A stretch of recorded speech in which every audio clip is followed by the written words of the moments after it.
Some of you will be familiar with our next guest. He was born and raised here in Birmingham before moving to London. After 25 years devoted to nightclub madness, makeup artist Carl Stanley cleaned up his act and managed to stay sober enough to write his first book. Please welcome Carl.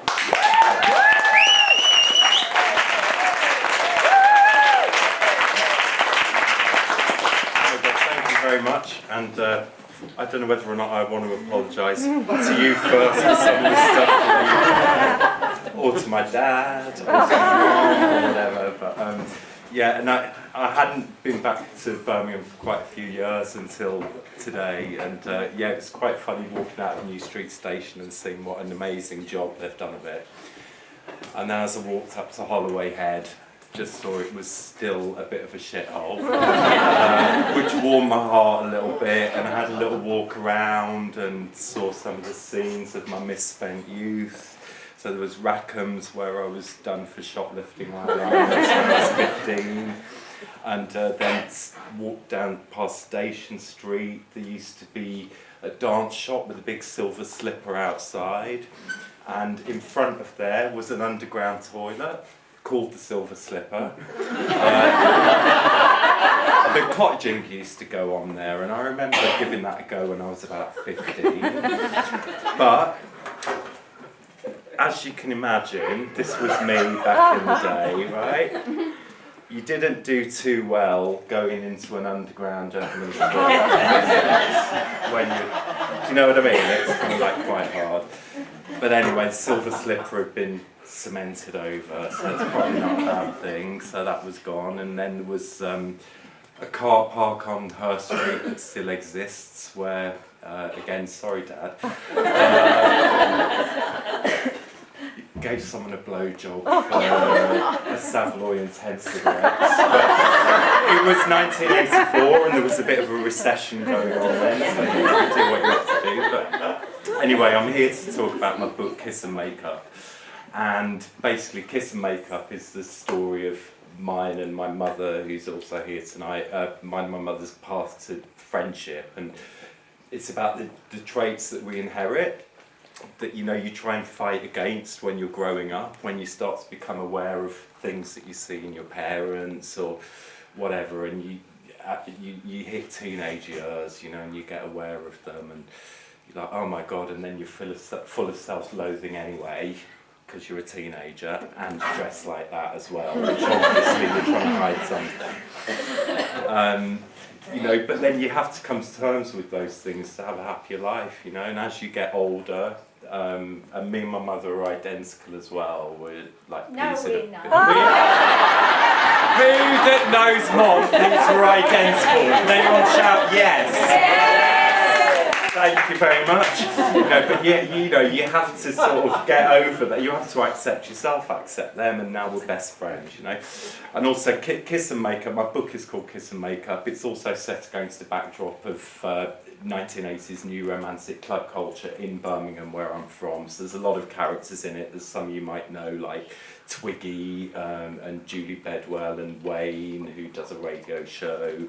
But anyway, as you can imagine, looking the way that I look back in those days, you used to get quite a lot of abuse dressed like that. But that kind of really sets you up for life, because, like even today in 2015, you walk down the street and you walk past someone and somehow they know and they go, oh, you fucking perf. And you sort of think, well, when you've been chased through New Street Station in a pink ball ground by 20 lads on a Saturday night who want to smash your head in, right, in 1985, do you really think calling me a puff in 2015 is whatever? So that's that. And and also with flowers, birds inside my head, and you manage to get to the club and you haven't lost one flower and the birds in the way. I just went to make that. Like, no, you can call me whatever you want. I don't give a shit. So anyway, back to 1984, to the book, and I'd gone out clubbing and I'd got off with this straight guy, Mark, who'd taken me back to his car because it was romantic times. He was a real gentleman. And we got stoned and we drank a litre of vodka and we'd had sex with it's actually do just what your average 15-year-old schoolboy does. Anyway, I got home, Mark gave me a lift home and I walked in on Mom. It was a Sunday afternoon, I'd been out, already started clubbing and yada yada yada.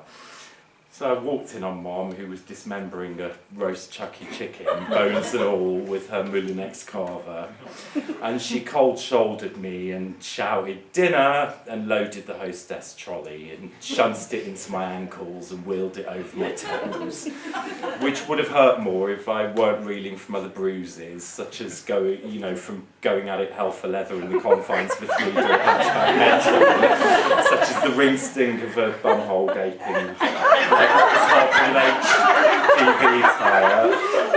The result of what was technically rape due to my desperation to lose my cherry, despite Mark not being fussed whether he shagged me or not. Penile friction burns. The upshot of what was also technically rape when Mark had imposed his pinhole virginity on me, his muscular voice demanding "fuck me harder," such an aphrodisiac that I couldn't pound hard enough, and an almost dislocated jaw because he was quite well endowed, and swollen lips, not to mention tonsils raw from tens of joints. Anyway, Mom small talked to Dad and my brother Aidan, but she steadfastly blanked me. And as I piled my plate high, I was cataloguing every uncovered crime, like fag butts and Smirnoff in my closet, that I'd hawked my clarinets, that I'd lately begun to redistribute their wealth by relieving them of their money, when Dad casually outed me. "So Aidan tells us that you're gay." Oh my God, I thought, please let this seat eat me. I shrank purple-faced into the purple leather seat pad like that would camouflage me. Caroline's blushing rib Dad, that was my nickname, so are you, sunshine? Now, one of Mom's manifold pet peeves was us speaking with our mouths full. Under normal circumstances, I'd gab throughout dinner expressly to display my gobmasticated contents, but this wasn't normal circumstances. Adhering to her table etiquette for once, stuffing in an entire roast potato and chomping tight-lipped, racking my brain which phone call Aidan could have possibly earwigged because I knew I hadn't confided in him I was gay. Dad repeatedly pushed, "Are you gay? Are you gay?" Eventually he changed tack. "Come on, Caroline, we won't mind." I looked at my brother. He mouthed, "Go on, they're cool." Nodding, I hoped that would be an end to it, but it wasn't. "So how long have you fancied boys then?" probed Dad. "What the fuck?" I thought. Now he's asking me what am I supposed to say since Alex showed me his cock at infants? Fuck this, I don't need it. I need vodka and a fag. "Sit down, we're going to get to the bottom of this. I want to know what the hell you've done to know you're gay. You're 15 for Pete's sake. It's illegal till you're 21, ranted Mom, hell-bent on ruining a calm coming out. I looked at my brother, he mouthed soz. "We'll sit here all bloody night if we have to. I want to know how the hell a son of mine is gay. Come on, big mouth, I want answers." "Well, letting me wear your wedding dress and buy me dolls probably." And I've always liked Donna Summer, and you didn't try and stop me listening to her, did you? "What the hell's she got to do with it?" said Mom. "Didn't you read in Nan's Son?" I said. "This scientist played Donna Summer to one group of mice and Beethoven to another group, and the ones who listened to Donna Summer turned gay. So it's her fault it's gay, or I'm yours," I said accusingly, pouting my lips, arching my brow imperiously. You think you're so damn clever, don't you?" she shouted. "Bedroom now, do your bloody homework." I ran upstairs, queued up a tune explicitly selected to ram my gayness down her throat, and sang along out loud and proud. Excuse me for my singing. "Oh, love to love you, baby." I won't do any more Donna Summer. "And you can turn her off, or I'll take your stereo and ground you, and take your makeup, and stop your allowance." I pulled the plug on Donna Summer mid-orgasm, lay on my bed and pondered, how the fuck will she react when I get a boyfriend? I really, really want a boyfriend. Don't know where I'll find one though. Not in gay places, that's for sure. The closest I'd come to even a bunk up in a gay pub had been a pie-eyed dyke I almost mistook for Brookside's Terry Sullivan. whose icebreaker had been, I'm Bernard, I'm on bail for joyriding a coach 5 times over the limit. Now, Bernard wouldn't have it I was male. The point of why I'd insisted she pour my chest had been wasted when she said, "Oh, don't mind me if your tits are small." And even after I'd made her grope beneath my tutu, she'd still tried it on, propositioning, "Oh, I don't like licking muff any road, and you haven't got to lick mine, and I can bum you with my strap on."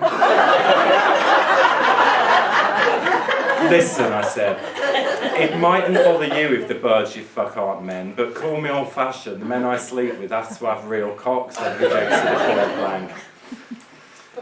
And the I like going, you know, all the blokes were, well, fuck knows what Mark was, but he certainly wasn't boyfriend, because if he was gay, he wasn't out.